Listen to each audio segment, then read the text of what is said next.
Media circle நேயர்களுக்கு வணக்கம். இன்றைக்கு நம்ம நேர்களுக்காக கவிஞர் ராஜகம்பீரன் அவர்கள் நம்மோடு அவர்கள் பேசலாம். சார் வணக்கம். வணக்கம். விஷ்ணு விஷால் தமிழ் சினிமாவோட ஒரு முன்னணி நாயகரை வர வேண்டியவர் பார்த்தீங்கன்னா, நிறைய வெற்றி படங்கள் கொடுத்தாலும் அவருக்கான ஒரு இடம் தமிழ் சினிமாவில் கிடைக்கல.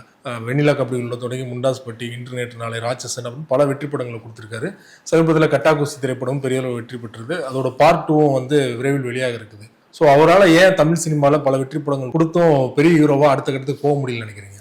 சிறந்த கதைகளினுடைய தேர்வு மிகச்சிறந்த. இப்ப நீங்க பாத்தீங்கன்னா தமிழ் சினிமாவினுடைய வரலாற்றிலேயே தலித் சினிமாவினுடைய தொடக்கம் வந்து பாரஞ்சித் தான் அப்படின்னு பல பேர் சொல்றாங்கல்ல.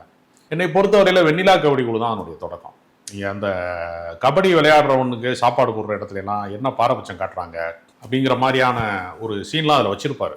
அது கொஞ்சம் குறியீடுகளால நேரடியா அம்பேத்கர் படத்தை காட்டலையே தவிர ஏறத்தாழ ஒடுக்கப்பட்ட மக்கள், தலித்து மக்களுடைய குரலை வந்து கபடி போட்டியில கிராமப்புறங்கள்ல எப்படி வேரோடி கிடக்கிறது அப்படிங்கிற விஷயத்த அவர் தன்னை நேசித்த பெண் வந்து திரும்ப வந்து அவ வந்து தேடிக்கிட்டு இருப்பா, இவன் இங்க இல்லாம இருப்பான் அப்படிங்கிற ஒரு கிளைமாக்ஸ்ல முடியும் அந்த படம் வெண்ணிலா கபடி.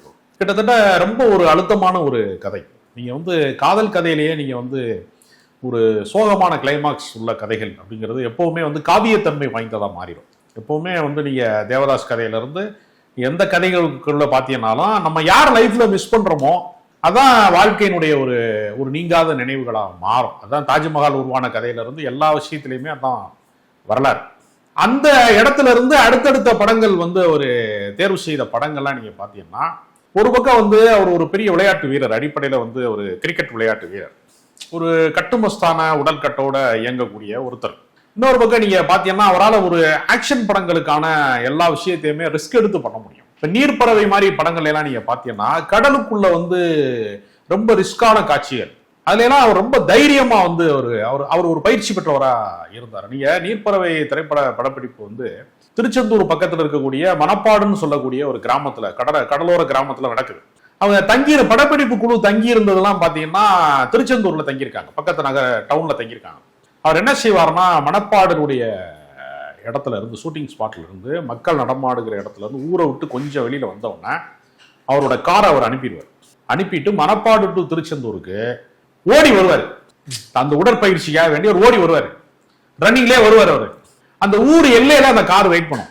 அப்படியே வந்து வேர்க்க விறுவிறுக்க குளிச்சது மாதிரி வேர்வையில நனைஞ்சு வந்து அவர் அப்படியே ஏறி வருவார். எதுக்கு சொல்றேன்னா, அவர் அவ்வளவு ஒரு வெறித்தனமான ஒரு டெடிகேஷன் ஒரு நடிகர். ரொம்ப ரிஸ்கான காட்சிகள் பூரா அவர் இருக்கார். நீங்க ராட்சசன்லாம் வந்து பாத்தீங்கன்னா ஒரு வித்தியாசமான ஒரு த்ரில்லர். அதே மாதிரி நீங்க வந்து அந்த மூட நம்பிக்கைக்கு எதிரான படம் முண்டாஸ்பட்டி, அதுல எல்லாம் நீங்க பாத்தீங்கன்னா சக கலைஞர்கள் வேற யாராவது ஒரு ஆர்டிஸ்டுக்கு வந்து முக்கியத்துவம் இருக்குன்னா சில பேர் நடிக்கவே மாட்டாங்க. ஆனா இவர் கதை போக்குல வந்து தன்னை வந்து விஷ்ணுவா தெரியணுங்கிறத பத்தி கவலைப்படாம அந்த கேரக்டரா தெரியணும் அப்படிங்கிறதுக்காக பல படங்கள் ரிஸ்க் எடுத்தேன். நீங்க பாத்தீங்கன்னா ஒரு பயங்கரமான காமெடி ஹிட் எல்லாமே. முண்டாசுப்பட்டி, வேலைனா வந்தா வெள்ளக்காரன், இன்டர்நெட் நாளை, இப்ப வந்து ரெடிஷாக போற இந்த படமும் பாத்தீங்கன்னா ஒரு காமெடி திருவிழா தான். ஆனா அதுக்குள்ள வந்து ஒரு பெரிய ஆக்ஷன் காட்சிகள் அதுல இருக்கு. முதல் முறையா வந்து ஒரு பெரிய செட்டு போட்டு ஒரு 1.5 கோடி ரூபாய்க்கு செலவு பண்ணி ஒரு பெரிய ஆக்ஷன் முதல்ல உருவாக்கியிருக்காங்க. இப்ப நீங்க வந்து என்னன்னா, ஒரு பெண்ணா இருக்கிறவ, விளையாட்டு வீராங்கனையா இருக்கிறவங்க, கட்டாக்குஸ்தி படத்துல உடைய அந்த முதல் பாகம்ல நீங்க பாத்தீங்கன்னா வந்து ஒரு ஆண் தன்மையோட இருப்பாங்க. பெண்கள்ல சில பேர் நீங்க பாத்தீங்கன்னா இந்த போலீஸ் ஆபீசரா இருக்கிறவங்க, இது மாதிரி ஒரு வீரமான வேலைகள்ல இருக்கிறவங்க எல்லாம் என்ன பண்ணுவாங்கன்னா கொஞ்சம் கொஞ்சமா ஒரு ஆண் தன்மை அவங்ககிட்ட கூடுதலா இருக்கும். இப்ப நீங்க அதுக்கு நேர்மாறா இப்ப ஒரு சமயக்காரரா ஒரு ஆண் இருக்காருன்னு வச்சுக்கோங்களேன், அவருக்கு கொஞ்சம் பெண் தன்மை இருக்கும் நளினமா. இது ஒரு வித்தியாசமான ஒரு விஷயம். ஆணுக்குள்ள ஒரு பெண் தன்மையும் பெண்ணுக்குள்ள ஒரு ஆண் தன்மையும் வந்து மாறுதலா இருக்கும். அவங்களுடைய பார்க்குற வேலை, அவங்களுடைய குணாதிசயம், அந்த சூழல்ல அப்படி ஒண்ணு இருக்கும். இதுதான் இந்த கதையோட மையப்புள்ளியே. வீட்டு வேலை செஞ்சு அவர் வந்து தன்னோட காதலிய மனைவியை வந்து என்கரேஜ் பண்ற ஒருத்தன், அவருடைய வெற்றிகளுக்கு பின்னாடி இருக்கிற ஒருத்தன் அப்படிங்கிற மாதிரி ஒரு கதையை வந்து அவங்க ஒரு எக்ஸ்பெரிமெண்டான படங்கள் எடுக்கிறது அப்படின்னு ஒரு இடம் இருக்கு இல்லையா, அதுல தொடர்ந்து தன்னை வந்து ஈடுபடுத்தி கொண்டே இருக்கிறார். அப்ப தன்னை வந்து ப்ரொமோட் பண்ணிக்கிறதுக்கு இப்ப எல்லாம் என்னவா இருக்குன்னா, சோசியல் மீடியாவில் வந்து ஒரு டீம் உருவாக்கி, இன்ஸ்டாகிராம்ல ஆட்களை வந்து உருவாக்கி தன்னை பத்தி ப்ரொமோஷன் பண்ணிக்கிட்டே இருக்காங்க எல்லாருமே. இப்ப எந்த ஹீரோவுடைய வளர்ச்சியுமே மக்கள் விரும்புகிறார்கள் என்பதை விட மக்களை விரும்ப வைக்கிறதுக்கான வேலையை சேர்த்து செய்யறாங்க. பல பேர் அதை வந்து செய்யறாங்க. இவர் அதை செய்ய தவறிட்டார் நான் நினைக்கிறேன்.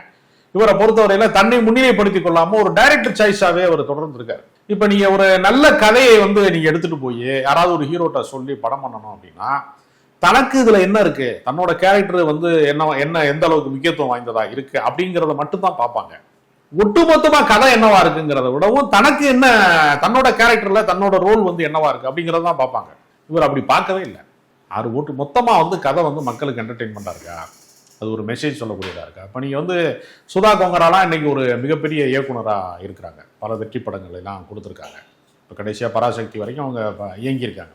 சுதா கொங்கரா வந்து அவங்களுடைய முதல் படமே வந்து விஷ்ணு விஷால் ஸ்ரீகாந்த் அவர் நடிச்சிருப்பாங்க. ஆமா, அதாவது எப்படின்னா முதல் பட ஹீரோவா வந்து ஒரு டைரக்டர் கமிட் பண்றதுன்னு ஒண்ணு இருக்குல்ல, அது கடந்த காலத்துல யார்கிட்ட இருந்துச்சுன்னா முரளிட்ட இருந்துச்சு. நீங்க இதே மாதிரி பல படங்கள், நீங்க மணிரத்னத்தினுடைய முதல் படம் எது அப்படின்னு நீங்க பாத்தீங்கன்னா தமிழ்ல பகல் நிலவு தான். பகல் நிலவு யாரு ஹீரோனா முரளி தான். கதிருக்கு முதல் படம் இதயம்னா அதுக்கு ஹீரோ யாருன்னா முரளி தான். இப்படி பல திரைப்படங்கள் நீங்க பாத்தீங்கன்னா ஃபர்ஸ்ட் ஒருத்தர் டைரக்டரா வந்து ஒருத்தர் லேண்ட் ஆகணும்னா முரளி தான் நடிப்பார். நீங்க சேரன் படங்கள் எல்லாத்திலுமே நீங்க பாத்தீங்கன்னா கதைக்கான படங்களுக்கு அவர் ஒரு தேர்வு செய்யக்கூடிய இடத்துல அவர் தொடர்ந்து இருந்தார். இப்ப அவங்க போட்டு தந்த பாதை தான். ஏறத்தாழ நீங்க பாத்தீங்கன்னா புது இயக்குநர்களுக்கு இன்னைக்கு வந்து எஸ்டாப்ளிஷ் ஆன பெரிய ஹீரோக்கள் யாருமே டேட்டே தர்றது கிடையாது. ஏற்கனவே படம் பண்ணி நிரூபிச்சுட்டு வந்தாதான் நான் படம் தருவேன், உன்னை வச்சுலாம் நான் வந்து படம் பண்ண முடியாது, நீ என்ன எடுக்க போறேன்னு எனக்கு எப்படி தெரியும் அப்படின்ட்டு நீங்க பெரிய ஹீரோக்கள் யாருமே நீங்க படம் ப்ரூவ் பண்ணிட்டு வாங்க இல்லைன்னா உங்களுக்கு டேட்டு கிடையாது. நீங்க ப்ரொடியூசரோட வரலாம், நல்ல கதையோட வரலாம், உங்கள்கிட்ட எல்லாமே ஒரு செட்டப்பே இருக்கலாம். அப்படி யார் வந்தாலும் அதை வந்து ஏற்றுக்கொள்ளக்கூடிய இடத்துல வந்து ஹீரோக்கள் இல்லை. அவங்களுக்கு தெரிஞ்ச சர்க்கிள்லயே திரும்ப திரும்ப படம் பண்றாங்க எல்லாருமே. நீங்க எல்லாருமே நீங்க பாத்தீங்கன்னா நீங்க ஒவ்வொருத்தரும் அவங்களுக்குன்னு ஒரு டீம் வச்சிருக்காங்க. இப்ப ஷார்ட் பிலிம்ல வந்து தன்னை முதல் கட்டமாக யாரெல்லாம் வந்து அறிமுகப்படுத்தினாங்களோ, யாரெல்லாம் கூட ஒர்க் பண்ணாங்களோ அந்த டீமை சுத்தி தான் விஜய் சேதுபதியுடைய படங்கள் எல்லாமே இருக்கும். நீங்க அருண்குமாரா இருக்கலாம், நீங்க வந்து மணிகண்டனா இருக்கலாம், எந்த இயக்குனராகவே நீங்க வந்து நித்திலனா இருக்கலாம், கார்த்திக் சுப்பராஜ், எல்லாருமே பாத்தீங்கன்னா கார்த்திக், எல்லாருமே அந்த டீம் தான். அவங்களுக்கு பூரா மறுவாய்ப்பு கொடுத்தாரு. சீனராமசாமி அதுல விதிவிலக்கு. சீனராமசாமி தான் ஒரு அறிமுகப்படுத்தணும், அவர் குறும்பட இயக்குனர் கிடையாது. ஏற்கனவே வந்து தென்மேற்கு பருவ காற்று தான் அவர் ப்ரொமோஷன் பண்ணிக்குவாரு. ஆனா அந்த படம் தான் அவருக்கு கவனம் பெற்ற படம். ஆனா அந்த படத்துக்கு முன்னாடியே ஒரு கூடல் நகர்னு பரத் சந்தியாலாம் வச்சு ஒரு படம் கொடுத்தாரு. அப்ப ஒவ்வொருத்தருக்கும் வேறு வேறு அடையாளம் இருக்கு. அப்ப இவர் மட்டும் என்ன செய்யறாருன்னா, நீங்க வந்து நீர்பறவை மாதிரி படங்கள், ரொம்ப ரிஸ்கான ஒரு படங்கள் எல்லாம் அவர் நிறைய வந்து ஒரு எக்ஸ்பெரிமெண்ட் கதைகள், புதுவிதமான அட்டம். நீங்க முண்டாசுப்பட்டி மாதிரி ஒரு கதையெல்லாம் அதுக்கு முன்னாடி வந்து இல்லை. போட்டோ எடுத்து ஆயுசு குறைஞ்சிருங்கிறதுலாம் இருக்குல்ல, அது ரொம்ப நாள் நம்பிக்கை. அது இப்போ வரைக்கும் சொல்றவங்களாம் இருக்காங்க கிராமத்துல. அதெல்லாம் வந்து அந்த மாதிரி படங்கள்ல அவர் நடித்தது எல்லாமே அந்த கதாபாத்திரமாகவே மாறுவது, ஹீரோவா தெரியாம அந்த கேரக்டரா தெரியுது அப்படிங்கிற இடத்துல அவர் நீண்ட காலம் பயணிச்சுட்டே இருக்காரு. அதுல ஒரு வெற்றி படமாகத்தான் இப்ப நீங்க லால் சலாம் வந்து அவருடைய இதற்கு முந்தைய படமா இருந்துச்சு. அது வந்து உங்களுக்கு எடிட்டர்ல வந்து ஏதோ ஒரு ஆர்டிஸ்ட்களை வந்து எடுத்த காட்சிகளை காணாமட்டு ஒரு சூப்பர் ஸ்டாரை வச்சு எடுக்கப்பட்ட படத்துக்கு ஒரு சிறிய கவனக்குறைவு காரணமாக சில காட்சிகளை கோர்க்க முடியாமல், சேர்க்க முடியாமல் அவங்களுக்கு ஏற்பட்ட ஒரு பின்னடைவுனால அந்த படம் ஓடலை. ரஜினிகாந்தா வச்சு படம் எடுத்தா கூட ஒழுங்கா படம் எடுத்தா தான் ஓடும். அதுல கதை இருக்கிறது மட்டும் இல்லை, அதுக்கு வந்து சீரியஸா ஒர்க் பண்ணி ஆகணும். அதனால ஒரு சினிமாவுக்காக தன்னை வருத்தி கொள்வது அப்படிங்கிற ஒரு இடம் இருக்கு. அது வந்து இவருடைய படங்கள்ல தொடர்ச்சியாகவே இருக்கு. லால் சலாம் தான் லாஸ்ட் படம். அதுக்கப்புறம் பாத்தீங்கன்னா ரொம்ப லாங் கேப்க்கு அப்புறம் தான் கட்டா குஸ்தி வந்துச்சு. இடையில ஒரு ஃபேமிலிலேயே நிறைய ப்ராப்ளம். அவரே வெளிப்படையா பேட்டியில சொல்லியிருக்காரு, குடிப்பழக்கத்தினால டிவோர்ஸ் ஆனாலும் குடிப்பழக்கத்தில் நான் ஈடுபட்டு அதுக்கப்புறம் அதில் வெளில வந்ததே கஷ்டமாயிருச்சு அப்படின்னு சொல்லியிருக்காரு. அப்புறம் சமீபத்தில் கூட வந்து எனக்கு ஒரு வியாதி இருக்கு, அது வந்து நிறைய பேருக்கு தெரியாது, நான் இப்பவுமே பார்த்தீங்கன்னா ரொம்ப சோர்வடைஞ்ச மாதிரியே இருப்பேன் என்னோட முகம்லாம் பார்க்கும்போது அப்படின்னு சொல்லியிருக்காரு. தனிப்பட்ட வாழ்க்கையிலுமே அவர் நிறைய பிரச்சனைகள் இருந்தது. இல்ல, அதாவது சில பேர் ஓப்பன் மைண்டா சில விஷயத்த பேசுவாங்க. இது ஒருத்தருடைய ஒரு நடிகருக்கு வந்து அவருடைய திருமண வாழ்க்கையில வந்து கருத்து வேறுபாடு வர்றது, அவருக்கு வேறு டைவர்ஸ் ஆகிறது அப்படிங்கிற விஷயம் இருக்கு இல்லையா, அது வந்து பொதுவெளியில சொல்லப்பட வேண்டும்ங்கிற விஷயம் இல்லை.